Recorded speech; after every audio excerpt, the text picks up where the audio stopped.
Hello friends, તમારું સ્વાગત કરું છું. હું આજે લઉં છું વર્ગમૂળ શોધવાની એકદમ ઝડપી રીત. 4 આંકડાની સંખ્યા હોય અને પાછી પૂર્ણ વર્ગ હોય.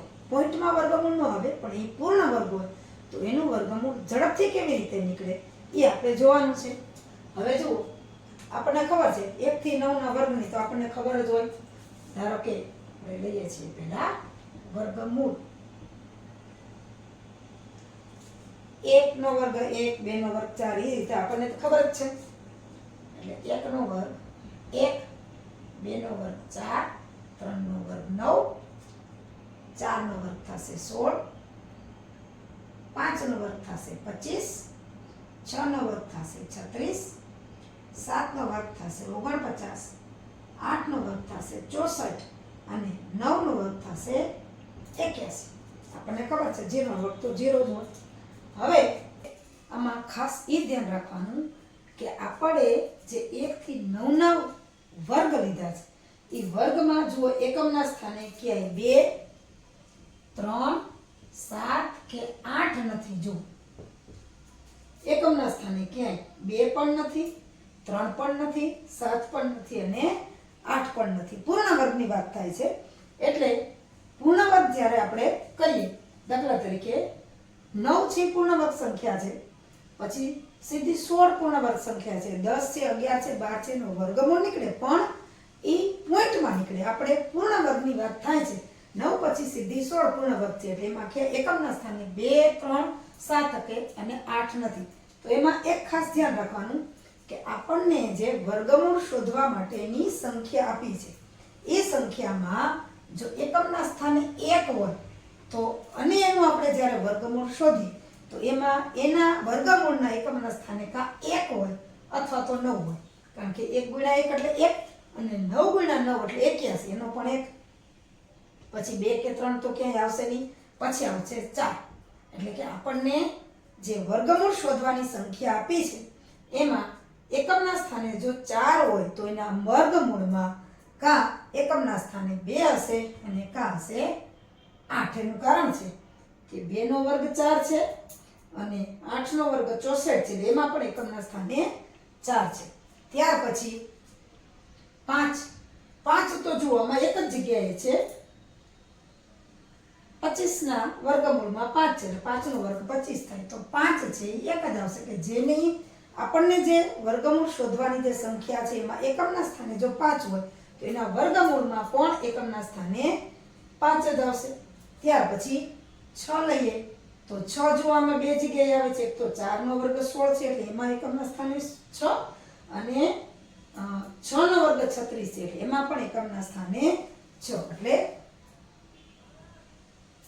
આપણને જે એવી સંખ્યા આપી છે જેમાં એકમના સ્થાને 6 છે તો એનું વર્ગમૂળ જ્યારે આપણે કાઢશું ત્યારે એ વર્ગમૂળમાં એકમના સ્થાને કાં 4 હશે કાં 6 હશે. ત્યાર પછી 7 અને 8 તો હોય જ નહીં. ત્યાર પછી આવશે સીધા 9. તો આપણને જે સંખ્યા આપી હોય એમાં જો એકમનું સ્થાન 9 હોય તો એના વર્ગમૂળમાં જુઓ 9 ક્યાં આવે છે? તો 3 નો વર્ગ 9 આવે છે અને બીજું 7 નો વર્ગ 49, એમાં પણ એકમના સ્થાને 9 આવે છે. એટલે આપણને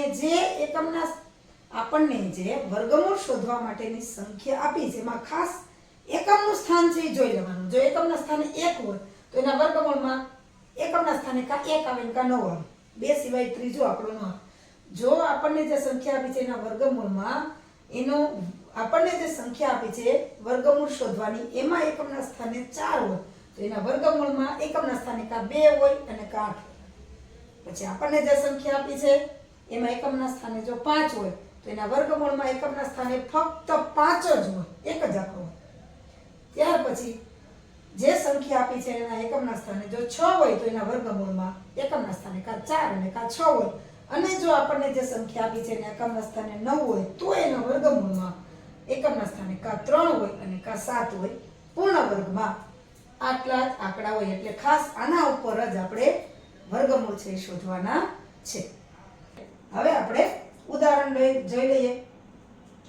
તો પહેલા આપણે લઈ લઈએ 31, 36, 4 આંકડા 3136 પૂર્ણ વર્ગ સંખ્યા છે. હવે જુઓ છેલ્લો આંકડો જોવાનો આપણે. છેલ્લો આંકડો છે 6. 6 ક્યારે આવે? કા એકમના સ્થાને 4 હોય એના વર્ગમૂળમાં અને કા 6 હોય એટલે કા 4 હશે અને કા 6 હશે. હવે આપણે આગળ જોઈએ. હવે આ બે આંકડા જોવાના. પહેલા બે આંકડામાં 31 છે. હવે 31 માં 31 થી નાનો પૂર્ણ વર્ગ સંખ્યા કઈ છે? તો કે 25. 36 તો ચાહે 36 પણ 31 થી મોટા છે. 31 થી નાના છે 25. 25 નું વર્ગમૂળ શું થાય? તો કે 5. તો એ 5 અહીંયા આપણે મૂકી દઈએ. એટલે કા 31 36 નું વર્ગમૂળ કા 54 અને 56 હશે. હવે એ કેવી રીતે નક્કી થાય? તો કે 5 છે એના પછીના ક્રમમાં આવતી સંખ્યા કઈ છે? તો કે 6. તો 5 ગુણ્યા 6 કરીએ તો 6 ગુણ્યા 5 કેટલા થશે? 30. હવે આ 31 છે પહેલા બે આંકડા, એ 30 થી મોટા છે કે નાના? તો 31 ગ્રેટર ધેન 30. એટલે 31 છે એ 30 થી મોટા છે. જો 30 થી મોટા હોય તો આ બેમાં જે મોટી સંખ્યા છે એ આપણી વર્ગમૂળ આવે. એટલે કે 31 36 નું વર્ગમૂળ થાય 56. આ આપણો જવાબ આવે. બીજું ઉદાહરણ આપણે લઈએ. દાખલા તરીકે 1849 લઈએ. 1849 અથવા 1849. હવે જુઓ એકમના સ્થાને શું છે? 9. 9 ક્યારે હોય? આ વર્ગમૂળમાં એકમના સ્થાને 3 હોય અથવા તો 7 હોય. એટલે કા 3 લખીએ કા 7 લખીએ. હવે આગળનો આંકડો જોવા માટે આ બે ને લેવાનો. 18 છે. 18 થી નાની પૂર્ણ વર્ગ સંખ્યા કઈ છે? 17 ની પણ 100. કારણ કે ચોકે ચોકે 100 અને 4 નો વર્ગ થાય 16. પછી તરત આવી જાય 5 નો વર્ગ 25. તો 25 થી આ નાના છે એટલે 18 થી નાના આપણે જોવાના. એટલે 18 થી નાના પૂર્ણ વર્ગ સંખ્યા 16. 16 નો વર્ગ શું થાય? તો કે 4. તો 4 લખી નાખીએ. હવે આ બે માંથી કઈ સંખ્યા વર્ગમૂળ છે? તો 4 પછી ક્રમમાં કયો આંકડો આવે? તો કે 4 ગુણ્યા 5. તો 4 પંચા 20. હવે આ 18 છે એ આ 20 થી નાના છે કે મોટા? તો કે 18 છે એ લેસ ધેન 20. 18 છે એ 20 થી નાના છે. જો નાના હોય તો આ બે માંથી નાનો આંકડો છે, નાની સંખ્યા છે એ આ 1849 નું વર્ગમૂળ આવે. એટલે કે 43. તો આપણે લખીએ કે 1849 એનું વર્ગમૂળ થાય 43. આવી રીતે વર્ગમૂળ છે એ સહેલાઈથી આપણે શોધી શકીએ છીએ. હજી આપણે પ્રેક્ટિસ માટે આગળ દાખલા ગણીએ. તો હવે હું લઉં છું 9604 એટલે કે 9604 આનું વર્ગમૂળ. હવે જુઓ એકમના સ્થાને 4 છે. 4 ક્યારે હોય? કા 2 નો વર્ગ હોય.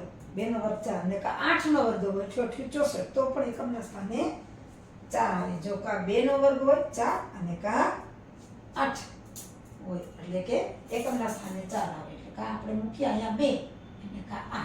હવે આ બે આંકડા લઈ લઈએ. તો 96 છે.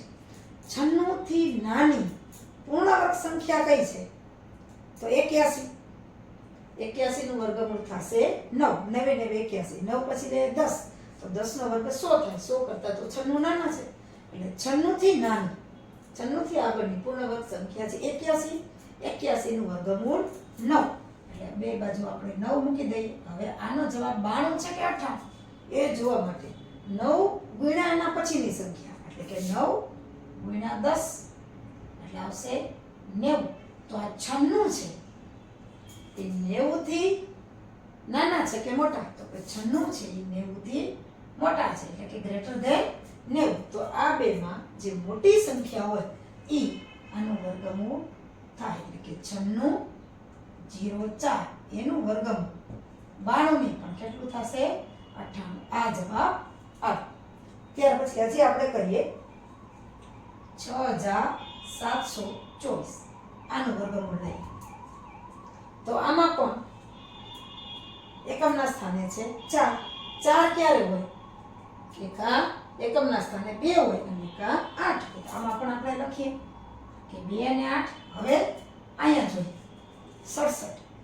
તો 67 થી નાની પૂર્ણ વર્ગ સંખ્યા 8 8 64 8 એટલે પૂર્ણ વર્ગ સંખ્યા 8 આવશે 64 છે પૂર્ણ વર્ગ સંખ્યા 64 એનું વર્ગમૂળ થશે 8. હવે આ બે માંથી કયો જવાબ છે તો 8 ગુણ્યા એનો પછીનો આંકડો એટલે કે 9 8 9 72 તો 72 છે 67 છે ઈ 72 થી મોટા છે કે નાના તો કે 67 છે ઈ લેસ ધેન 72 67 છે 72 થી નાના છે એટલે આ બેમાં જે નાનો આંકડો છે ઈ આનું વર્ગમૂળ આવશે એટલે કે આપણે લખીએ 6724 બરાબર 82. આવી રીતે વર્ગમૂળ છે એના દાખલા થાય છે. હજી આપણે કરાવું આગળ તો લઈએ 82 81 એનું વર્ગમૂળ શોધીએ 8281 તો એમાં એકમના સ્થાને છે 1 1 ક્યારે આવે કે 1 એનું વર્ગમૂળ કા 1 હોય અને કા 9 હોય એટલે અહીં લખીએ 1 અથવા તો 9. હવે આગળ લઈએ તો 82 છે 82 થી નાનો પૂર્ણ વર્ગ સંખ્યા કઈ છે તો કે 81 90 81 તો 81 નું વર્ગમૂળ 9 તો 91 કે 99 એ જવાબ માટે આપણે 82 છે એનાથી નાનું જે પૂર્ણ વર્ગ છે 81 નું વર્ગમૂળ 9 તો 9 પછીની સંખ્યા લઈ લઈએ 10 તો 9 10 90 તો 90 છે 82 થી મોટા છે કે નાના તો કે 82 છે ઈ લેસ ધેન 90 82 છે 90 થી નાના છે તો આ બેમાં જે નાની સંખ્યા છે ઈ આનું વર્ગમૂળ થાય એટલે કે √8281 બરાબર જવાબ 91 આવે. જેમ પ્રેક્ટિસ કરો એમ સરળતાથી તમને જવાબ છે એ મળી જાય છે. હવે 0 વાળી એક સંખ્યા લઈ લો છેલ્લે 5 હોય 90 25 લખો એકમના સ્થાને 5 જો એકમના સ્થાને 5 હોય આમાં એક જ જગ્યાએ 5 આવે છે એક જ જગ્યાએ 5 ચાલે એકમના સ્થાને 5 આવશે 25 છે. હવે 90 થી નાની પૂર્ણ વર્ગ સંખ્યા 81 કારણ કે 90 81 એટલે એનું 81 નું વર્ગમૂળ થશે 9. હવે બીજી સંખ્યા તો આમાં છે જ નહીં આમાં જેમ બબે આંકડા હતા બધામાં એવી રીતના બીજી સંખ્યા તો અહીં છે જ નહીં એટલે સીધું આ જ એનું વર્ગમૂળ આવી જશે. આ દાખલો બહુ સહેલો પડશે. ત્યાર પછી હું લઉં 3979 એનું વર્ગમૂળ આપણે શોધીએ. જો 3979 એનું વર્ગમૂળ શોધીએ તો અહીંયા છે 9 ક્યારે આવે તો કે કા 3 હોય અને એકમના સ્થાને કા 7 હોય એટલે કા 3 અથવા તો 7. હવે અહીંયા જોઈએ 39 થી નાનો પૂર્ણ વર્ગ સંખ્યા 36 કારણ કે છે 36 એટલે અહીં 6 લઈએ કા 63 અથવા તો 67 તો 6 પછીનો આંકડો આપણે ગણીએ 6 ગુણ્યા 7 6 7 42 તો આ 39 42 થી નાના છે કે મોટા તો કે 39 લેસ ધેન 42 એટલે કે આમાં નાના છે એટલે નાનો આંકડો છે ઈ આનો વર્ગ છે આવશે એટલે વર્ગમૂળમાં 3979 એનું વર્ગમૂળ થશે 63. આવી રીતના દાખલાઓ થાય છે અને સાવ સહેલી રીતે દાખલાઓ કરી શકાય છે. હજી આપણે એક ઉદાહરણ જોતું હોય તો અહીંયા હું કરાવું છું 6241 લઉં છું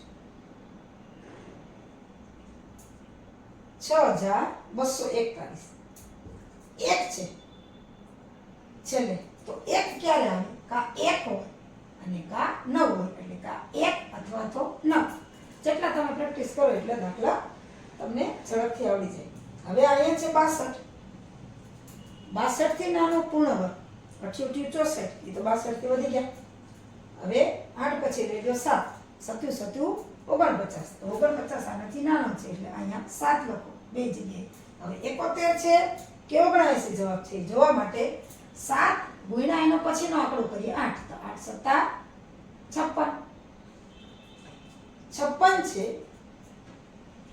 એ 62 કરતા મોટા છે કે નાના એ જોઈએ તો કે 62 છે ગ્રેટર ધેન 56 62 છે 56 કરતા મોટા છે તો આ બેમાં જે મોટો આંકડો હશે એ એનું વર્ગમૂળ થાય એટલે કે વર્ગમૂળ 6241 બરાબર 79 આ છે એ આપણો જવાબ આવે આ રીતે આ ધ્યાનમાં રાખી અને ઝડપથી તમે 4 આંકડાનું જે પૂર્ણ વર્ગ સંખ્યા હોય એનું ઝડપથી વર્ગમૂળ શોધી શકો છો ખૂબ જ સહેલી વાત છે